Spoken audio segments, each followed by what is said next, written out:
बिस्मिल्लाहिर्रहमानिर्रहीम। अस्सलामुअलैकुम। आप देख रहे हैं डीडीपी एनालिटिका।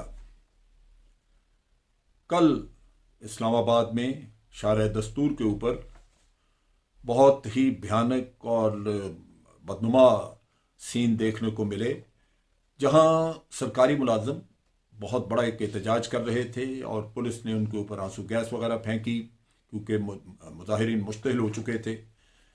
बड़ा तकलीफदेह एक नक्शा था और लगता यूं ही था कि अगर हुकूमत ने कोई इस पे पेशरफ ना की तो अगले दिन शायद इससे भी ज़्यादा शोर शराबा हो, इससे भी ज़्यादा बुरे सीन देखने को मिले। लेकिन अल्लाह का शुक्र है कि हुकूमत ने दानिशमंदी का सबूत दिया।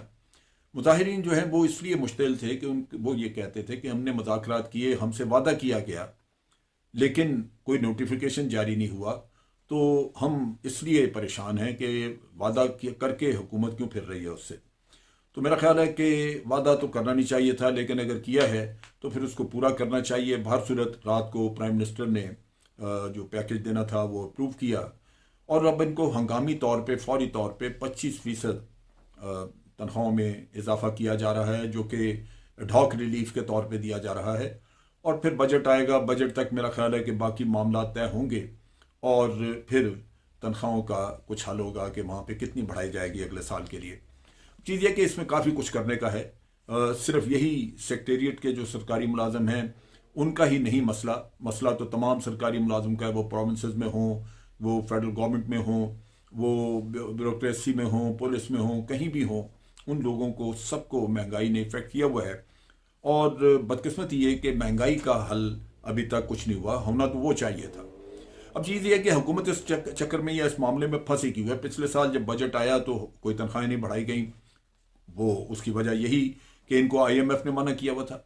अब आप आईएमएफ के पास चले गए, आईएमएफ से कर्जा ले लिया और अपने हाथ बांध लिए। यहां सबसे बड़ी मुश्किल यह है कि जब आप अपने फाइनेंसेस को मैनेज करने के लिए ही आईएमएफ के उधारे लोग लेते हैं, जैसे हफीज शेख साहब हैं या स्टेट बैंक में रजा बाकर हैं, ये लोग हैं कि इनकी सोच, आईएमएफ ने कुछ ऐसी कंडीशन की होती है कि ये आपको कर्जा लेने से हटके कोई और रास्ता देते नहीं। मैंने नहीं देखा कि जब ये लोग कभी भी आके हमारे इकोनॉमी को मैनेज करने के लिए लगे हैं यहाँ पे, तो इन्होंने हमें कोई ऐसा रास्ता दिखाया हो जिससे मुल्क कर्जों से बाहर आया हो। आप देख लीजिए कि कर्जे बढ़ते ही गए और बढ़ते जा रहे हैं, और एक ऐसी पार्लियामेंट है जो कि हुकूमत को, न इसको न इससे पहली हुकूमतों को उस पार्लियामेंट ने कभी पूछा कि आप कर्जे लेते जा रहे हैं, उतारेंगे कैसे। कोई भी कर्जा लेना शायद आपके लिए इतना मसला ना हो, लेकिन असल मसला तो उतारना है। अगर उतारने की कोई प्लान आपके पास नहीं है तो आपको कर्जा हरगिज नहीं लेना चाहिए। कर्जा वो हो जो आप कहीं इन्वेस्ट करें, उससे आमदन आए, कर्जा भी उतरे और कुछ पैसे आपकी भी जेब में आए। लेकिन यहां तो कर्जा बढ़ता जा रहा है और कर्जा लेके हम समझते हैं कि हमने बड़ा अच्छा काम कर लिया। और ये तारीख है यहाँ पे आईएमएफ की कि आईएमएफ से कर्जा लेने वाला कोई भी मुल्क तरक्की नहीं कर सका। जनूबी अमेरिका के मुल्क लेते थे इनसे आईएमएफ से कर्जे, और ये अमेरिकनों ने उनको इस रास्ते पे लगाया था। जनूबी अमेरिका के ममालिक का बेड़ा गर्क हो गया। आखिर उन्होंने तंग आके उन्होंने ये आइडेंटिफाई कीजिए, उन्होंने कहा जी हम भूखे मर जाएंगे, आईएमएफ के पास नहीं जाएंगे। अब आईएमएफ का मसला क्या है? सारी महंगाई की जड़ वो है। एक तरफ आप पे पाबंदी लगा दी कि जनाब आप अपने लोगों की तनख्वाहें नहीं बढ़ाएंगे। अवाम में बेचैनी, जब महंगाई बढ़ेगी, तनख्वाह नहीं बढ़ेगी तो वो बेचारे गुजारा कैसे करेंगे। उसको आपकी तकलीफों से, आपकी जमा तफरीक, आपके आदादो शुमार से उसको गर्ज नहीं है। उसका मसला ये है कि वो बाजार में जाता है, वो 100 रुपया पहले अगर कमाता था तो आज भी 100 लेके जब जा रहा है तो उसको पहले से आधी चीजें मिलती हैं। वो क्या करे, कैसे जिंदगी गुजारे। तो उसके लिए ये अपना एक मसला है, लिहाजा वो तो आपके सामने रोएगा, वो और किधर जाए। दूसरी तरफ ये है कि आईएमएफ जब आपको कर्जा पकड़ाते हैं तो अपनी शराइत देते हैं। वो आपको कहते हैं कि जनाब शराइत हमारी होगी, हम आपको कर्जा दे रहे हैं, आप आए हैं कर्जा लेने के लिए, हम तो नहीं आपके घर गए कर्जा देने के लिए, तो आप शराइत पूरी करें। आप शराइत पूरी करते हैं और शराइत ऐसी हैं सारी कि जनाब आपकी एक्सपोर्ट भी उससे ख़त्म हो जाती। पहली बात तो ये कि आपको वो कहते हैं कि जनाब आप बैंक का जो सूद का मार्कअप रेट है वो बढ़ाएं। अब वो कर्जा महंगा हो गया, क्योंकि अगर आप पहले 6% पे आपको मिल रहा था बैंक से कर्जा, अब आपको 12 पे मिल रहा है या 15 पे मिल रहा है। बाजार में जाके वो चीज़ें जो फैक्ट्री वाला 12 या 15% पे लेके कर्जा अपनी जब चीज़ें बना के मार्केट में लेके आएगा तो वो कर्जा आपको पास करेगा। जो चीज़ 10 रुपए की बिकती थी वो अब 15 की बिकेगी, क्योंकि उसने भी आगे कर्जा वापस करना है।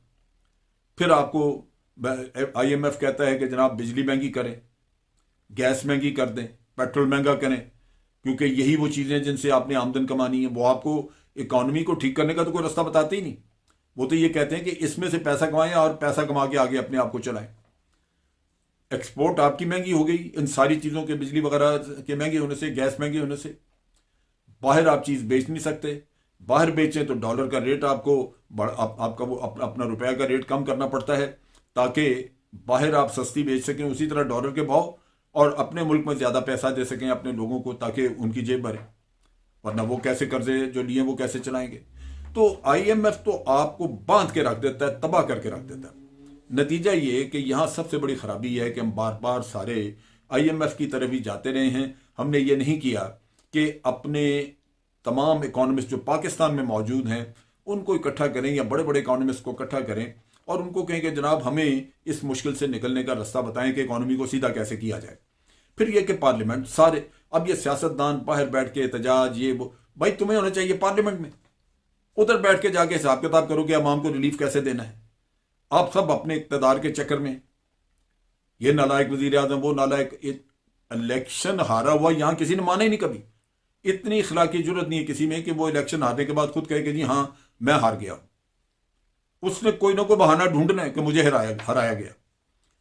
तो जहां इखलाकियात का भी दिवालिया हो, IMF आपको निचोड़ रहा हो, करप्शन आपके गर्दन गर्दन तक आई हो, तो आपने रिलीफ क्या देना कौम को।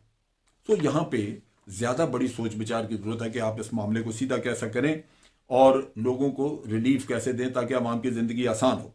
अब एक तरफ तो ये किस्सा है जो कि हुकूमत का है, लेकिन दूसरी तरफ अवाम और सरकारी मुलाजमों का।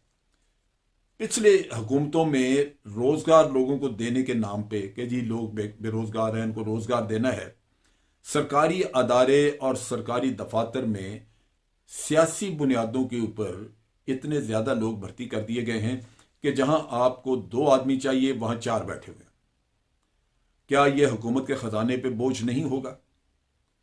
अगर यही 4 आदमियों की तनख्वाह आपने 2 आदमियों में बांटनी होती तो दोनों अपने घर में बड़े खुश रहते। अब उसका नतीजा क्या हुआ कि एक तरफ तो खर्चा गवर्नमेंट का बढ़ गया, गवर्नमेंट के पास उतना पैसा नहीं है, दूसरी तरफ दफ्तरों में इनएफिशिएंसी, ज्यादा लोग कमरा बोही बांट बांट के बैठ गए अंदर। और जब सियासी बुनियादों पे आप लोगों को लेके आते हैं तो उसमें तालीमी मायार उनका या मेरिट या जगह के लिए सूटेबिलिटी, ये तो चीजें नहीं देखी जाती, वो तो आपको अपने सियासी जोर की वजह से वहां नजर आ रहा है। तो मुश्किल ये हो गई कि अदारे की एफिशिएंसी भी गई। अब ये एक ऐसा मसला है कि इसको अगर आप टैकल करने के लिए बाहर निकलें या हुकूमत कुछ कुछ इस पे काम करे तो आप देखोगे कि सड़कों पे उसका भी एहतजाज हो रहा है और पॉलिटिकल पार्टियां साथ मिल जाएंगी। यानी उनमें भी हर काम पे, हर अगर कोई मर गया तो उसकी लाश पे भी सियासत चमकाना फर्ज है, मुल्क का भला सोचना कोई आपका फर्ज नहीं है। PIA बर्बाद हुई इसी वजह से, स्टील मिल बर्बाद हुई, हजारों के हिसाब से लोग आपने वहां पे फालतू भर्ती की। और इसी तरह दूसरे दफातर का हाल है, एक दफ्तर के बाद 2-2, 3-3 चपड़ासी खड़े हैं। क्यों? आप रोजगार मुहैया करने के लिए ये नहीं कर सकते कि उसी अदारे में लोग घुसाते जाएं, जहां 2 की जरूरत है वहां 10 घुसा दें। आपने रोजगार के लिए मौके और निकालने हैं। जब आपके पास ये एक आसान रास्ता है कि एक ही जगह पे बंदे डाल डाल के तो हुकूमत के खजाने से सब पैसे लेके देते रहें, तनख्वाहें लेके देते रहें, और आप लोगों को कहें कि मैंने रोजगार दे दिया, तो मुल्क तो उससे लुट जाएगा, मुल्क का तो कुछ नहीं बचेगा। सो बेहतर क्या, जरूरी यही है कि आप बाहर इकोनॉमी को तरक्की दें और इकोनॉमी के लिए पाकिस्तान के अपने इकोनॉमिस्ट को बिठाएं, वो यहाँ के मखसूस हालात के मुताबिक सारा कुछ स्टडी करें और फिर वो तनख्वाहों का एक तयन करें। और इकोनॉमी की मुनासबत से, इकोनॉमी में जब तक आपकी आमदनी नहीं बढ़ेगी, आपको डेवलपमेंट बजट आज आपका जो है वो बड़ा थोड़ा है। उसकी वजह बुनियादी ये है कि आपके अदारे जो नुकसान PIA और ये वो जो नुकसान पूरा कर रहे हैं वो बहुत बड़ी रकम है, सर्कुलर डेट बहुत बड़ी रकम है, कर्ज उतारने का जो हर साल कर्ज की मद में जाता है वो उससे कहीं ज्यादा है। तो इन हालात में आप करेंगे क्या? सो आज अगर रिलीफ आपने को दे भी दिया तो अगले साल नहीं दे सकेंगे। सो मेरी तो सोच यही कहती है कि सबसे पहले ये आईएमएफ से किसी तरह जान छुड़ाएं और अपने आईएमएफ के जो ये मोहरे पकड़ के आपने रखे हुए हैं इनसे भी जान छुड़ाएं, ताकि यहाँ के हकीकी लोग यहाँ के माहौल के मुताबिक आपकी इकॉनमी को स्टडी करके आपको बेहतरी की तरफ लेके जाएं और फिर बेहतर इकॉनमी के सही मानों में फ़वाइद जो हैं वो पाकिस्तान के अवाम को पहुँचें। लेकिन इसमें भी कर्ज उतारना आपकी प्रायोरिटी नंबर 1 होनी चाहिए। जब तक मुल्क कर्जों में डूबा हुआ है इसके कोई इकॉनमी बेहतर हो भी नहीं सकती और इसके कोई फ़वाइद अवाम तक भी नहीं पहुँच सकते। आज के लिए इतना ही। अफवाज पाकिस्तान जिंदाबाद, पाकिस्तान पाइंदाबाद।